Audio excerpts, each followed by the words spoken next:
Hi everyone, in this tutorial, I'll show you how to deposit money into your Metatrader 5 account. There are two easy ways to do this. For the first option, make sure you are in the Trade view. Then, click on the plus sign next to your profit tracker. You'll be redirected to the login page, and after logging in, you'll go directly to the deposit page of your AvaTrade account. For the second option, switch to the Navigator view.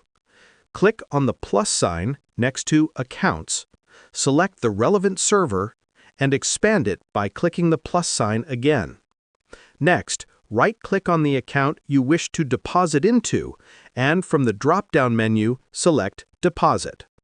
And that's it!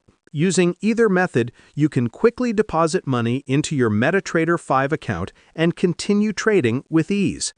Remember to always double-check your account details before confirming any deposit.